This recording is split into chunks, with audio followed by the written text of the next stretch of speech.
Welcome to the Ideal Investor Show. Join us on the journey to financial success. Let's go. Hello and welcome to another episode of the Ideal Investor Show. And today I hope you are ready to look at some of the kind of almost like marketing and design aspects of our business and of our investing. So today's topic for today's episode is creating compelling property descriptions that sell.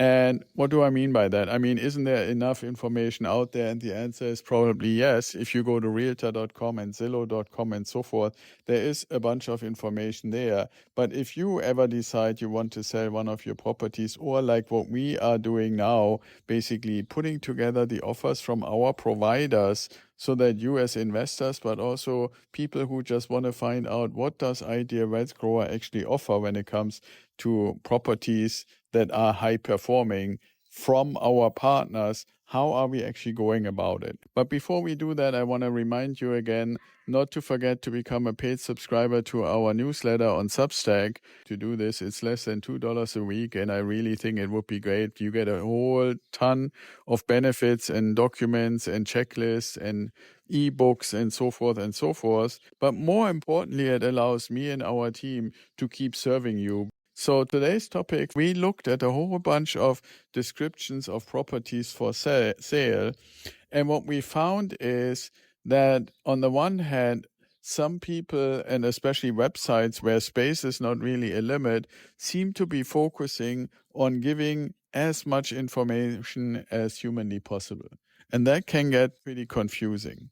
So I checked and asked around and did some surveys and interviews and stuff like that to identify what are kind of the key components that investors, not people who are looking for their next home, but people who are looking for an investment property, what are they really looking for? What should be the initial information?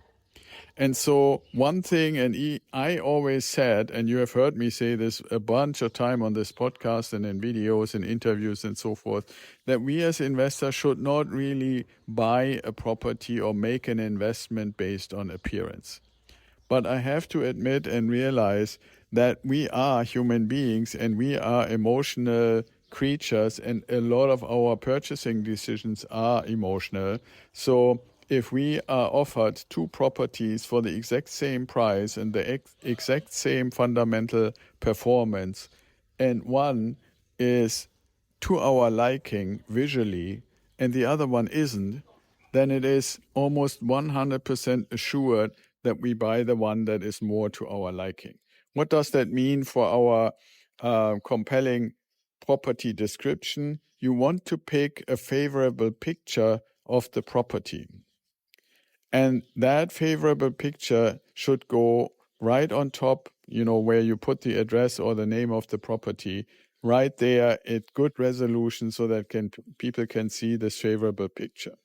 Then you want to really limit the information that you provide initially to what is the purchase price, what is the expected rent, or if it is a rented property, what is it currently rented for?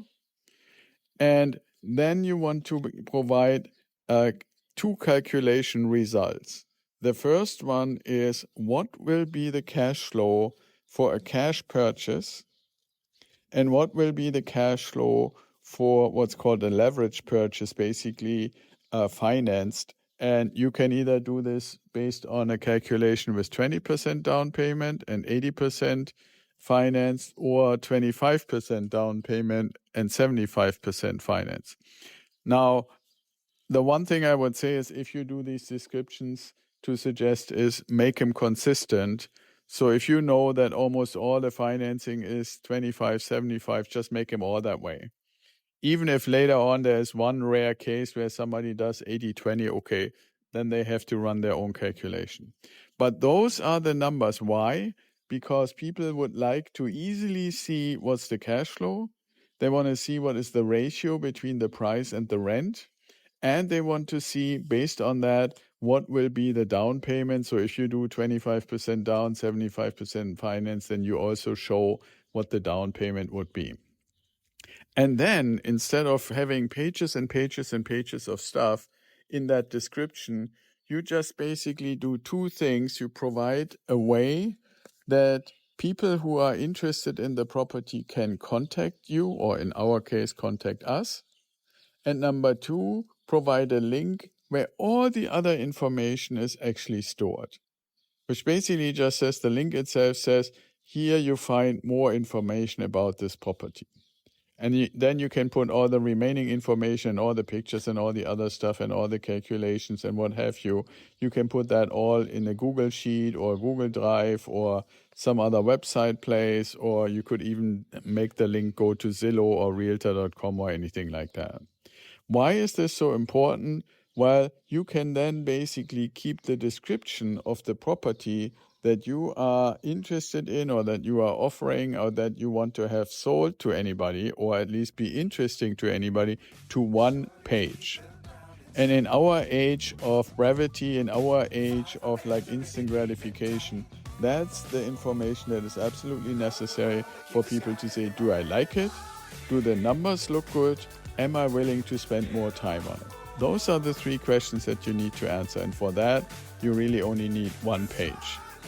So I hope that was informative for anybody who is like in the real estate agent or brokerage business, or if you are in property management, or if you're just somebody who says, okay, I have a few properties that I want to put on the market and I want to influence how that is being done and how that actually looks.